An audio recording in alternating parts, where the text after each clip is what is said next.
नमस्कार, मैं शिवानी और आप देख रहे हैं वीकेबी न्यूज की खास पेशकश देश, प्रदेश और दुनिया। तो आइए मेरे साथ चलते हैं इस खास पेशकश में। अभिनेता सिद्धार्थ शुक्ला के निधन से लोग स्तब्ध हैं। पोस्टमार्टम रिपोर्ट में भी सिद्धार्थ की बॉडी पर कोई भी बाहरी चोट के निशान नहीं मिले हैं। मुंबई पुलिस उनके विसरा को फॉरेंसिक जांच के लिए कलीना फॉरेंसिक लैब भेजकर अंतिम तस्दीक कर लेना चाहती है। दूसरी खबर अदालत से जुड़ी है। लापरवाही से मोटरसाइकिल चलाने वाले आरोपी के कारण 60 वर्षीय महिला की सड़क हादसे में मौत हो गई थी, पर अदालत ने कहा कि राहगीरों को सड़क पार करते समय जेब्रा क्रॉसिंग के संकेत को देखना चाहिए। दोष अपना भी है और आरोपी को बरी कर दिया गया। अब सरकार से जुड़ी खबर। आज़ादी के अमृत महोत्सव वर्ष को यादगार बनाने के लिए राज्य सरकार स्वतंत्रता सैनिकों के घर जाकर उन्हें सम्मानित करेगी। अगली खबर एसटी महामंडल के कर्मियों को राहत देने वाली है। उप मुख्यमंत्री अजित पवार के निर्देशानुसार एसटी महामंडल को 500 करोड़ रुपए निधि उपलब्ध करा दी गई है। यह बजट राशि का शेष हिस्सा है। और अंत में सबसे अहम खबर, महाराष्ट्र के मुख्यमंत्री उद्धव ठाकरे ने मराठा आरक्षण पर बातचीत के लिए सर्वदलीय बैठक बुलाई है। पिछले हफ्ते भी इसी मुद्दे पर मुख्यमंत्री ने सर्वदलीय बैठक बुलाई थी। तब सभी दल इस बात पर सहमत थे कि जब तक ओबीसी आरक्षण बहाल नहीं किया जाता, महाराष्ट्र में स्थानीय निकाय चुनाव नहीं कराए जाए। प्रदेश में पल पल घटित होने वाली घटनाओं में से 5 खास खबरें हम आपके लिए लेकर आए हैं, जिसे आप जानना चाहते हैं। अभिनेता सिद्धार्थ शुक्ला की पोस्टमार्टम की रिपोर्ट कूपर हॉस्पिटल की ओर से मुंबई पुलिस को सौंप दी गई है।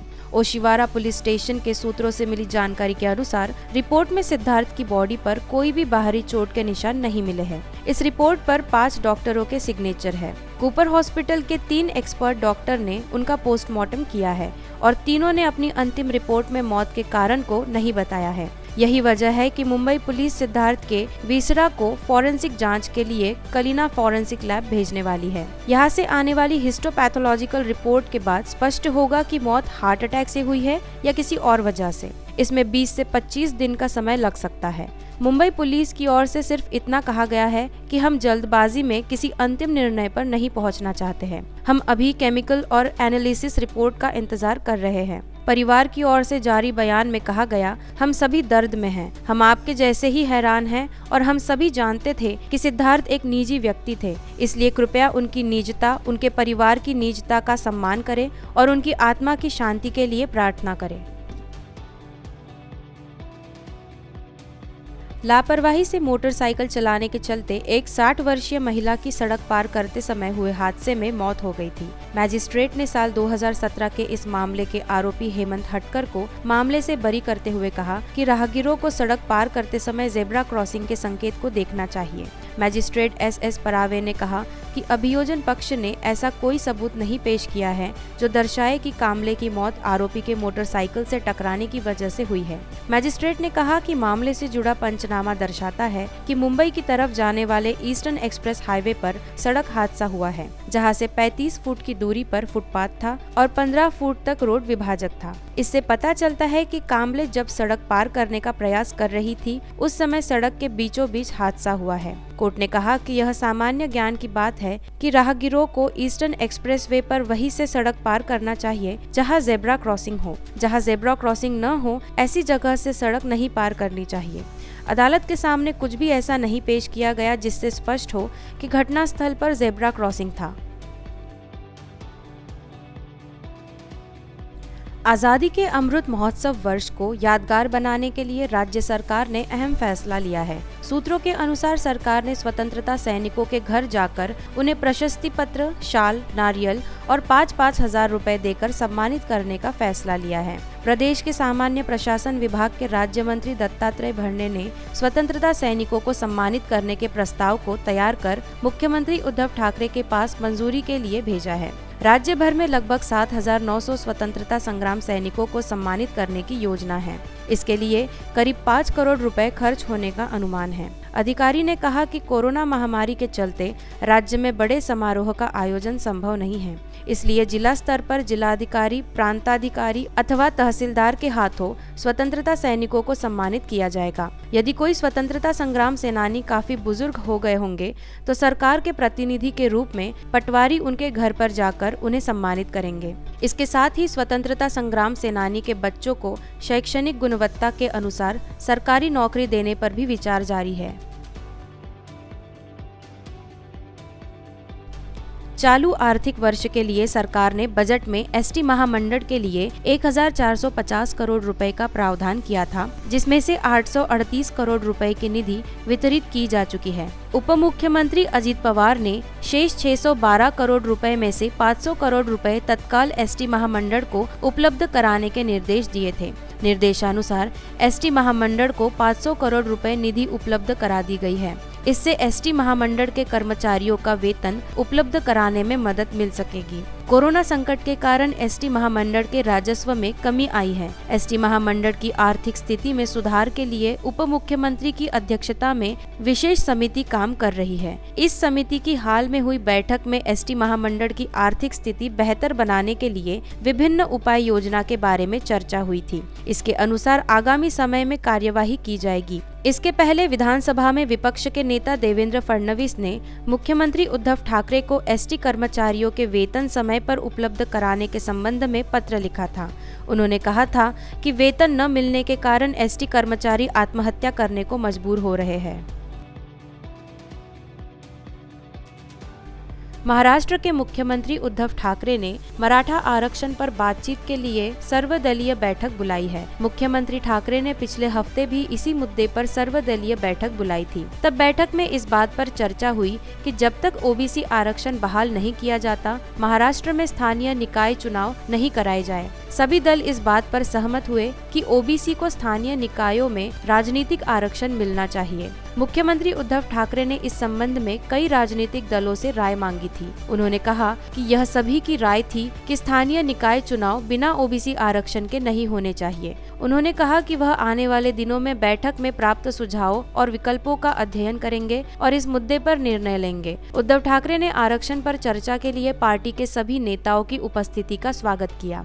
उन्होंने कहा कि ओबीसी आरक्षण की मांग पर सभी दलों को एकजुट और एकमत रहना चाहिए। इससे पहले राज्यसभा सदस्य संभाजीराजे छत्रपति के साथ महाराष्ट्र के चारों प्रमुख दलों के प्रतिनिधि राष्ट्रपति रामनाथ कोविंद से भी इसी मुद्दे पर ज्ञापन सौंपने गए थे।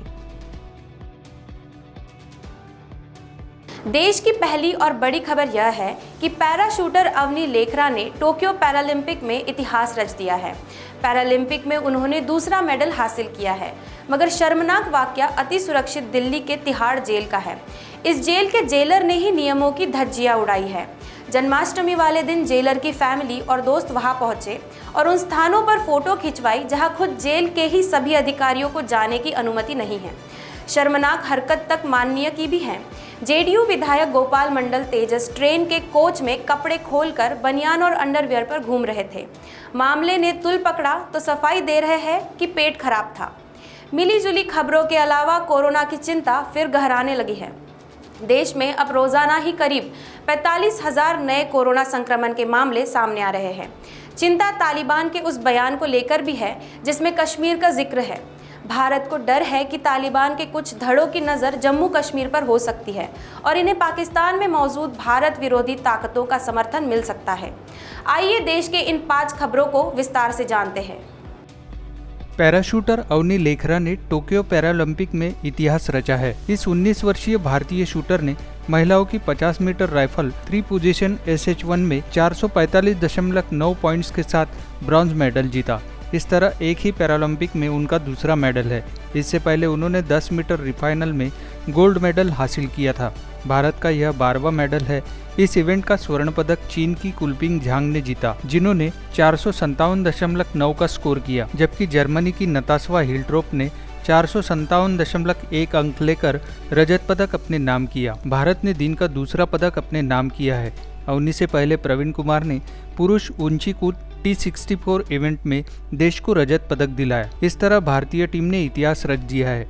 उसके खाते में फिलहाल 2 गोल्ड, 6 सिल्वर और 4 ब्रॉन्ज मेडल है। यह पैरालंपिक इतिहास में टीम इंडिया का सर्वश्रेष्ठ प्रदर्शन है। इससे पहले भारतीय टीम ने 2016 में रियो में 2 गोल्ड सहित 4 मेडल जीते थे। दिल्ली के तिहाड़ जेल की हिस्ट्री में ऐसा पहली बार हुआ है जब जेल के ही एक जेलर पर संगीन आरोप लगे हैं। घटना तिहाड़ की जेल नंबर 3 की है। जन्माष्टमी वाले दिन तिहाड़ जेल के एक सुपरिटेंडेंट ने यह सब किया। जेल नंबर 3 में स्थित फांसी के तख्ते को पिछले साल 20 मार्च को निर्भया गैंगरेप के 4 दोषियों को फांसी पर लटकाने के बाद से बंद कर दिया गया था। जेल के कुछ ही अफसरों को इसके अंदर जाने की पावर है। जन्माष्टमी वाले दिन जेलर की फैमिली और दोस्त पहुंचे। जेलर ने सभी को वहां हाई सिक्योरिटी वार्ड और सेल दिखाई, जहां संसद हमले के दोषी आतंकवादी अफजल गुरु को लंबे समय तक रखा गया था। पिछले साल फांसी देने से पहले निर्भया गैंगरेप के 4 दोषियों को भी इसी हाई सिक्योरिटी वार्ड में रखा गया था। इस हाई सिक्योरिटी वार्ड में अब कुछ और खतरनाक कैदी और आतंकवादी बंद है। सूत्रों का कहना है कि जेलर ने फांसी कोठी को भी खुलवा दिया। फांसी के तख्ते वाली कोठी में किसी को ले जाने की इजाज़त नहीं है, लेकिन जेलर ने परिवार और दोस्तों को वह फांसी का तख्ता भी दिखाया जहां अफजल गुरु और निर्भया गैंगरेप के दोषियों को लटकाया गया था।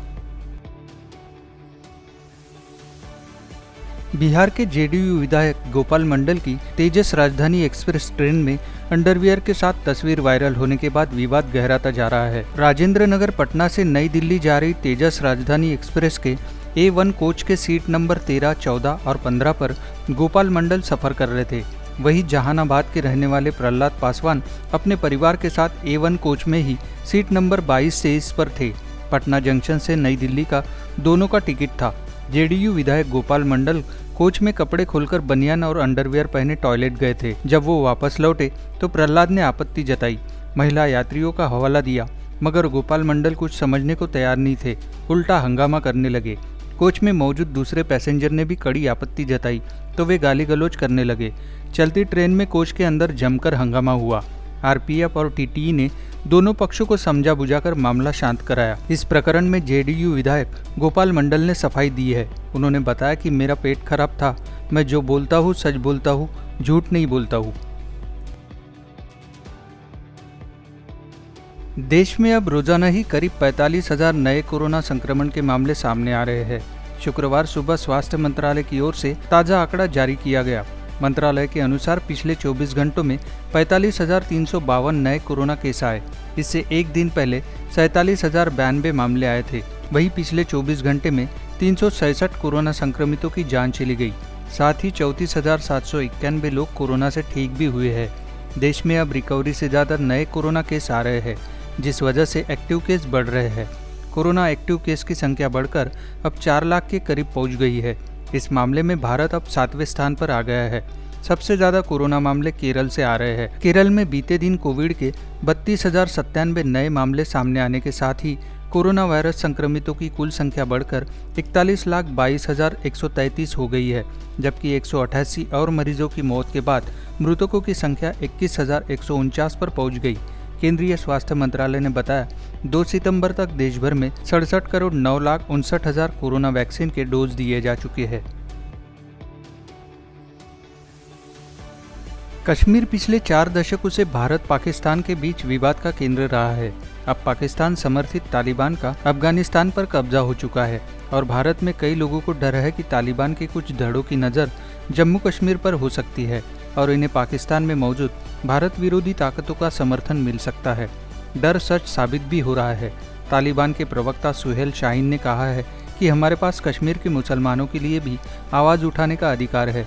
कयास लगाए जा रहे हैं कि पाकिस्तान तालिबान के उदय का इस्तेमाल अलगाववादी एजेंडे को हवा देने के लिए कश्मीर में इस्लामी भावनाओं को भड़काने के लिए कर सकता है। जैश ए मोहम्मद और लश्कर ए तैयबा घाटी में आतंकवादी गतिविधियों को बढ़ा सकते हैं ताकि तालिबान की जीत की बढ़ती भावनाओं को भुनाया जा सके। इससे पहले अन्य तालिबानी प्रवक्ता ज़बीहुल्लाह मुजाहिद ने भी भारत और पाकिस्तान के बीच कश्मीर विवाद पर कहा था कि भारत को घाटी के प्रति सकारात्मक दृष्टिकोण अपनाना चाहिए। दुनिया अभी भी अफगानिस्तान में उत्पन्न विपरीत परिस्थिति से दो चार हो रहा है। वैश्विक असर की जद में कई देश हैं। बहरहाल खबर है कि अफगानिस्तान में तालिबान आज सरकार बनाने की घोषणा कर सकता है। दूसरी तरफ नॉर्दर्न अलायंस के विद्रोही नेता अहमद मसूद और पूर्व राष्ट्रपति अमरुल्लाह सालेह के घुटने के नहीं टेकने से भड़के तालिबान आतंकियों ने पंजशीर घाटी पर अब तक सबसे बड़ा हमला किया है। वहां अभी जमकर लड़ाई छिड़ी है। तालिबान का गुणगान करने वाला पाकिस्तान भी परेशान है। क्योंकि तालिबान को डुरंड रेखा पर पाकिस्तान द्वारा बनाई गई बाढ़ रास नहीं आ रही।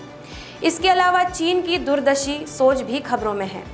चीन में अब नया फरमान जारी किया गया है। इसके अनुसार टीवी पर ऐसे पुरुष किरदार बैन कर दिए गए हैं जो जनाना दिखते हैं। इससे लोग परेशान हैं। परेशान अमेरिका भी है, जहां तूफान ईडा ने जनजीवन अस्त व्यस्त कर दिया है। इस तूफान में अब तक 40 से अधिक लोगों की मौत हो गई है। दुनिया भर में जारी हलचल पर नजर रखते हुए हम आपके लिए 5 बड़ी खबरें लाए हैं, जिसमें वह सब कुछ है जिसे आप जानना चाहते हैं। अफगानिस्तान में तालिबान आज सरकार बनाने की घोषणा कर सकता है। खबर है कि तालिबान अपने सबसे बड़े धार्मिक नेता मुल्ला हेबतुल्ला अखुनजादा को अफगानिस्तान का सर्वोच्च नेता बनाने जा रहा है। मुल्ला अखुनजादा का व्यक्तित्व बहुत रहस्यमय है और उन्हें लंबे समय से सार्वजनिक रूप से देखा नहीं गया है। खबरों के मुताबिक तालिबान काबुल में ईरान की तर्ज पर नई सरकार के निर्माण की घोषणा करने के लिए पूरी तरह तैयार है। नई सरकार में 60 वर्षीय मुल्ला अखुनजादा तालिबान सरकार के सर्वोच्च नेता होंगे। ईरान में नेतृत्व की तर्ज पर यह व्यवस्था की जाएगी, जहां सर्वोच्च नेता देश का सबसे बड़ा राजनीतिक और धार्मिक प्राधिकारी होता है। उसका पद राष्ट्रपति से ऊपर होता है और वह सेना, सरकार तथा न्याय व्यवस्था के प्रमुखों की नियुक्ति करता है। देश के राजनीतिक, धार्मिक और सैन्य मामलों में सर्वोच्च नेता का निर्णय अंतिम होता है। जानकारी के अनुसार नई सरकार के तहत गवर्नर प्रांतों के प्रमुख होंगे और जिला गवर्नर अपने जिले के प्रभारी होंगे। तालिबान ने पहले ही प्रांतों और जिलों के लिए गवर्नरों, पुलिस प्रमुखों और पुलिस कमांडरों की नियुक्ति कर दी है। नॉर्दर्न एलायंस के विद्रोही नेता अहमद मसूद और पूर्व राष्ट्रपति अमरुल्लाह सालेह के घुटने के नहीं टेकने से भड़के तालिबान आतंकियों ने पंजशीर घाटी पर अब तक सबसे बड़ा हमला किया है। दोनों ही तरफ से भीषण बमबारी हो रही है। तालिबान ने अमेरिका से मिले अत्याधुनिक हथियारों का मुंह अब पंजशीर की ओर मोड़ दिया है, जहां वे कभी कब्जा नहीं कर पाए हैं। दोनों ही पक्षों का दावा है कि इस लड़ाई में दुश्मन को भारी नुकसान उठाना पड़ा है। तालिबान के प्रवक्ता ज़बीउल्लाह मुजाहिद का दावा है कि उनके लड़ाके पंजशीर में घुस गए हैं और कुछ इलाकों पर कब्जा कर लिया है। वही अफगान मीडिया का कहना है कि तालिबान का 3 बार किया गया हमला विफल हो गया है। अहमद मसूद के नेतृत्व में ताजिक लड़ाके और अफगान सेना के पूर्व सैनिक भी पंजशीर घाटी में डटे हुए हैं। पंजशीर के रेसिस्टेंट फोर्स ने तालिबान के 40 लड़ाकों को मार गिराया है। इससे पहले अहमद मसूद और तालिबान के बीच वार्ता विफल हो गई थी। अहमद मसूद की मांग है कि ताजिक समेत अन्य अल्पसंख्यकों को भी तालिबान की सरकार में जगह दी जाए, लेकिन ऐसा होता दिख नहीं रहा है। तालिबान के प्रवक्ता ज़बीउल्लाह मुजाहिद ने हाल ही में एक चैनल को बताया कि अफगानिस्तान डुरंड रेखा पर पाकिस्तान द्वारा बनाई गई बाढ़ का विरोध करता है। बाढ़ ने लोगों को अलग कर दिया है और परिवारों को विभाजित कर दिया है। हम सीमा पर एक सुरक्षित और शांतिपूर्ण माहौल बनाना चाहते हैं, इसलिए अवरोध पैदा करने की कोई ज़रूरत नहीं है। डुरंड रेखा रूसी और ब्रिटिश साम्राज्यों के बीच 19वीं शताब्दी के महान खेल की एक विरासत है, जिसमें अफगानिस्तान को अंग्रेजों द्वारा पूर्व में एक भयभीत रूसी विस्तारवाद के खिलाफ एक बफर के रूप में इस्तेमाल किया गया था। 12 नवंबर 1893 को ब्रिटिश सिविल सेवक सर हेनरी मोर्टिमर डुरंड और उस समय के अफगान शासक अमीर अब्दुल रहमान के बीच डुरंड रेखा के रूप में जाना जाने वाला समझौता हुआ। यह रेखा चीन की सीमा से लेकर ईरान के साथ अफगानिस्तान की सीमा तक फैली हुई है। पाकिस्तान इस रेखा पर अपनी हिफाजत का हवाला देकर बाड़ लगा रहा है, मगर तालिबान को यह पसंद नहीं। माना जा रहा है कि डुरंड रेखा को लेकर पाकिस्तान को 2 टूक जवाब मिल सकता है। चीन हमेशा से ही आगे की सोच वाली रणनीति पर काम करता है। जैसे ही उसे लगा कि देश की आबादी नियमों के कारण कम होती जा रही है, तो उसने नया फरमान जारी कर बंदिशें कुछ कम कर दी। फिर उसे लगा कि बच्चे ऑनलाइन गेमिंग के शिकार हो रहे हैं, तो उसने इसे भी नियमों के दायरे में बांध दिया। नए नियमों के तहत 18 साल की उम्र से कम के बच्चे हफ्ते में 3 घंटे से ज़्यादा ऑनलाइन गेम्स नहीं खेल सकते। वही गेम डेवलपर्स को भी रिलीज से पहले सरकार के पास टाइटल जमा कराने होंगे। उन्हें राष्ट्रवाद की थीम पर होना होगा। अब नया फरमान जारी किया गया है। इसके अनुसार टीवी पर ऐसे पुरुष किरदार बैन कर दिए है जो जनाना दिखते हो। अधिकारियों को चिंता है कि दक्षिण कोरिया और जापान के सिंगर्स और एक्टर्स के प्रभाव से देश के युवा मर्दाना नहीं हो रहे हैं। ब्रॉडकास्टर्स के मुताबिक ऐसे प्रोग्राम्स को बढ़ावा दिया जाना है जो चीन की पारंपरिक और समाजवादी सभ्यता को प्रमोट करते हो। चीन यह कदम दूरदर्शी सोच के साथ आगे बढ़ा रहा है ताकि देश को और ताकतवर बनाया जा सके। अमेरिका के न्यूयॉर्क और न्यू जर्सी सहित कई राज्यों में ईडा तूफान ने कहर मचाया हुआ है। इस तूफान में अब तक 40 से अधिक लोगों की मौत हो गई। दोनों ही जगहों पर आपातकाल की घोषणा की गई है। वहीं तूफान और अधिक खतरनाक होते हुए न्यू इंग्लैंड की तरफ बढ़ गया है। न्यूयॉर्क शहर में पुलिस ने 7 लोगों की मौत की पुष्टि की है, जबकि न्यू जर्सी में एक व्यक्ति की मौत हुई है। न्यूयॉर्क FDR ड्राइव मैनहट्टन के पूर्व की ओर एक बड़े हिस्से और ब्रॉक्स नदी पार्कवे बुधवार देर शाम तक पानी में डूबे थे। सबवे स्टेशनों और रास्तों पर पानी भरने से मेट्रोपॉलिटन ट्रांसपोर्टेशन अथॉरिटी को सभी सेवाओं को निलंबित करना पड़ा। बारिश की वजह से न्यूयॉर्क और न्यू जर्सी दोनों ही जगह कई इमारतों को भी नुकसान पहुंचा है। मूसलाधार बारिश के कारण बिजली आपूर्ति बुरी तरह प्रभावित हुई है। इसकी वजह से हजारों लोग घरों में बिजली से वंचित है। तूफान और बारिश की वजह से न्यू जर्सी के सभी 21 काउंटियों में आपातकाल की स्थिति की घोषणा की गई है। लोगों को चेतावनी जारी कर बाढ़ वाली सड़कों से दूर रहने का आग्रह किया गया है। मौसम विज्ञानियों ने बाढ़ के और विकराल होने की चेतावनी जारी की है। तो आज की इस खास पेशकश में बस इतना ही। आपसे कल फिर मुलाकात होगी, तब तक देखते रहिए VKB न्यूज़। नमस्कार।